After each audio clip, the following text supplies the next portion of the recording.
los temas que se encuentra en boga de todos es el de la militarización del país.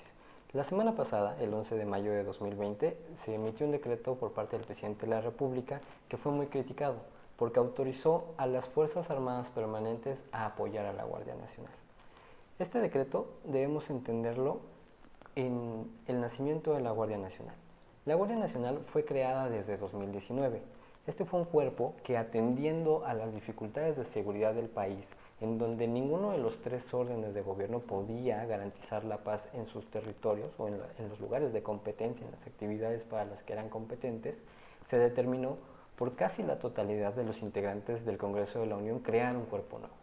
Este cuerpo nuevo se denominó Guardia Nacional. A esta Guardia Nacional se le dio o se le trató de dar el carácter de un órgano civil, de una institución civil. Se estableció así en la Constitución de manera expresa al momento de su creación. Sin embargo, la integración fue lo que se criticó de manera especial, porque tomaba tanto elementos de la Policía Federal, que podrían considerarse o que se consideran civiles en oposición a militares, porque su formación implica garantizar la seguridad pública, que es una cuestión netamente civil,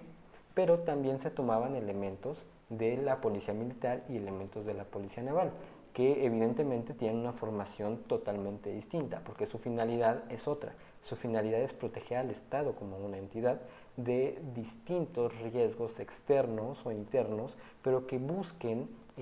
combatir al Estado como tal, y no necesariamente en cuestiones de seguridad pública, donde se ve involucrado el individuo en un aspecto cotidiano, digámoslo así.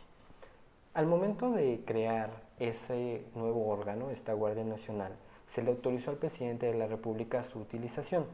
y por otra parte al Congreso que regulara en una ley todas sus especificaciones, cómo se iba a integrar, quiénes les iban a dirigir, cuáles eran las características de estas personas que tenían que cumplir para ser nombrados, quién los iba a nombrar, etc. Otro momento crucial en la formación de este cuerpo fue el nombramiento del comandante. Si bien la ley de la Guardia Nacional que expidió el Congreso señala que depende y que es dirigida por parte de la Secretaría de Seguridad y Protección Ciudadana, es decir, por parte de este secretario, que sí es de carácter civil, también contempla un comandante, que es quien realiza toda la tarea operativa. Este comandante lo nombró el Ejecutivo Federal y era de carácter militar, que estaba en proceso de retiro.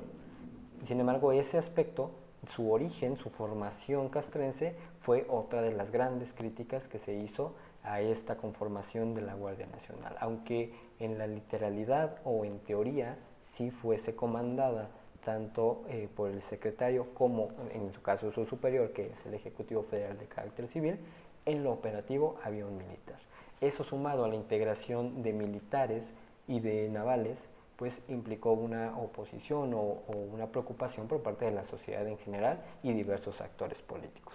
Con este nuevo decreto, lo que se hizo fue atender a la propia creación de la Guardia Nacional. Cuando se crea a nivel constitucional, aparte de esas características que ya mencionamos, se señaló que mientras esta Guardia Nacional maduraba, por decirlo así, mientras adquiría una solidez necesaria para poder cumplir sus funciones de seguridad pública, se podría utilizar a la Fuerza Armada Permanente, es decir, las Fuerzas Armadas tradicionales, que ya se encuentran, de hecho, y desde hace bastante tiempo, en las calles apoyando a este tipo de actividades a nivel federal, estatal, municipal, dependiendo de donde haya sido necesario a través del tiempo. Se estableció esa posibilidad en la Constitución y este decreto lo que vino a hacer fue utilizar y fue regular de manera específica cuáles son las facultades para las que la Guardia Nacional va a recibir apoyo de estas Fuerzas Armadas. En la ley de la Guardia Nacional se enumeran diversas facultades de seguridad pública para esa Guardia Nacional. Su artículo 9 en específico pues nos establece la prevención de delitos, el combate a estos, el aseguramiento de bienes, detención de personas, cuestiones de faltas administrativas, etc. Y de esas facultades el decreto toma algunas y señala que las Fuerzas Armadas Permanentes contribuirán o apoyarán a la Guardia Nacional en esas, que son las de mayor preocupación. Por ejemplo, la prevención o el combate a delitos en ciertos lugares de competencia federal. Hay algunas que ni siquiera se tratan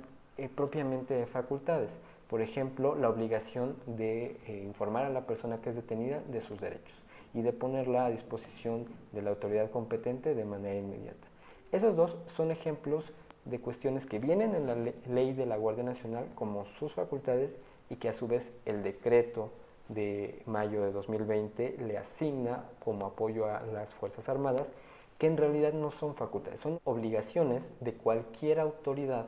que detenga a una persona, tanto informarle sus derechos, en este caso como un auxiliar de la Guardia Nacional, y ponerlo a disposición de la autoridad competente, la autoridad jurisdiccional, de manera inmediata. Entonces hay que poner atención en cada una de las facultades de este decreto o las pretendidas facultades para las que se autorizó a las Fuerzas Armadas Permanentes a actuar. Es decir,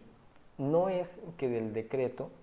surja esa posibilidad, sino ya era una cuestión autorizada desde el año pasado como una situación extraordinaria que tenía que estar regulada, y es precisamente lo que viene a ser el decreto, fiscalizada, es decir, está bajo la observación tanto a nivel administrativo como de una responsabilidad penal, como la supervisión por parte de la Guardia Nacional, que es quien encabezará estos esfuerzos o esta utilización de facultades y fiscalizará a esas Fuerzas Armadas. Es decir, únicamente se trasladó, y de hecho así se hace en el decreto, el primer artículo cita la facultad que ya venía desde la Constitución. En el segundo es donde se ubican esas facultades en específico que les comento, como el aseguramiento de bienes, la protección de personas, la prevención de delitos, etc.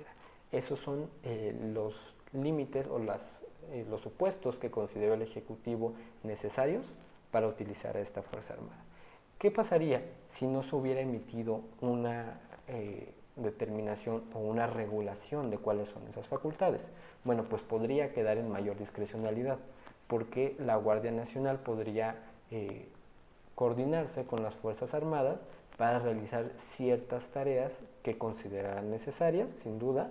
pero que no contaran con esa delimitación clara de en cuáles supuestos sí pueden actuar y cuáles no.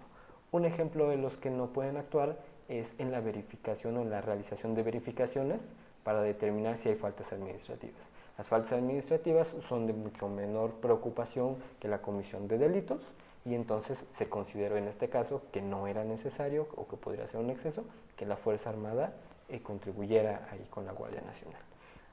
Otros puntos también importantes, aunque el más importante era precisamente la regulación de las facultades, consisten en que uno de sus artículos señala que tendrán que respetar derechos humanos, lo cual de nueva cuenta es una obligación que aun cuando no se hubiera establecido en el decreto, tienen que cumplirlo las Fuerzas Armadas, así como cualquier otra autoridad de nuestro país, y especialmente aquellas que participen en funciones tan importantes como son la seguridad pública. También señala la obligación de coordinarse entre el secretario de Seguridad y Protección Ciudadana, que es el titular de esa Guardia Nacional, y los titulares de la Secretaría de Defensa Nacional y de la Secretaría de Marina para poder llevar a cabo estas facultades, ¿no? Para coordinarse ya partiendo de las facultades para las que fueron autorizados en las cuestiones del día a día o en las cuestiones específicas de cómo se van a implementar esas facultades. Y finalmente, atendiendo a la parte de que tienen que estar fiscalizadas estas actividades, pues se reitera que dentro de las Fuerzas Armadas el órgano interno de control que corresponda podrá analizar la actuación que hayan llevado a cabo estos elementos al cumplir con las obligaciones para las que fueron autorizados en apoyo de la Guardia Nacional.